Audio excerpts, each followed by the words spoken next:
Nós temos um acordo com a AIB para o que trata um rapport como se vai preparar, um tipo de business plan por acumular toda a informação que já acaba sendo preparada na primeira fase, como nesta de estrutura, para o que trata de planificação urbana, urbano que toma lugar, combinar isso aí com o diferente rapport que tem riba mesa no momento aqui e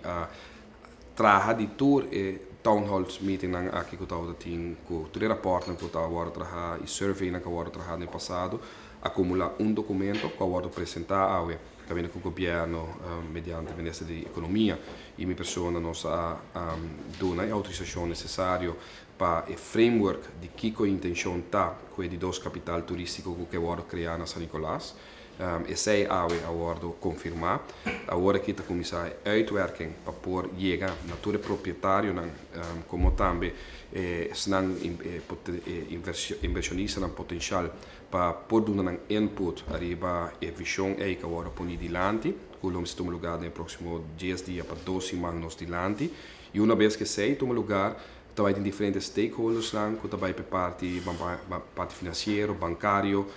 com o topa e conversar com os diferentes bancos para poder preparar um paquete financeiro de incentivo para gente que invertir, restaurar ou renovar edifícios para ir de nossa isla São Nicolás, tem um plano que nós também apresentar e de outra banda também procurar naturalmente para poder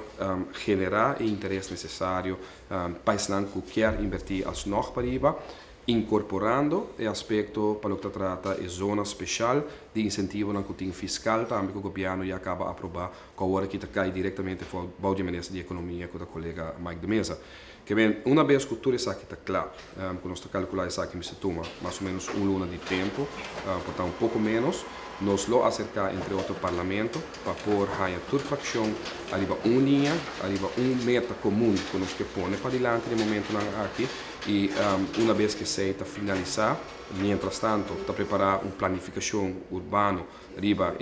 base que já acaba de atender a primeira fase, que também lo está claro e começar de maneira uma vez diferente a ocasião line up toda gente, põe toda gente na starting line para hora nós começar, toda gente sai junto e que naturalmente um sostener outro no processo que nós que cria para ir de nossa isla. É um ongoing process, nós quer para finalizar, em todo caso, que toda gente está arriba linha para mais ou menos final de outubro agora aqui na e uma vez que sei toma lugar que nós tudo preparar e fazer uma apresentação também no momento é de start com diferentes projetos claro bom o desenvolvimento de algo praticamente não tem nada no momento aqui nós está calculando que pelo menos entre 5 para 10 anos é que também toma para poder cristalizar, pero é tem que começar e nós quer começar aqui mesmo.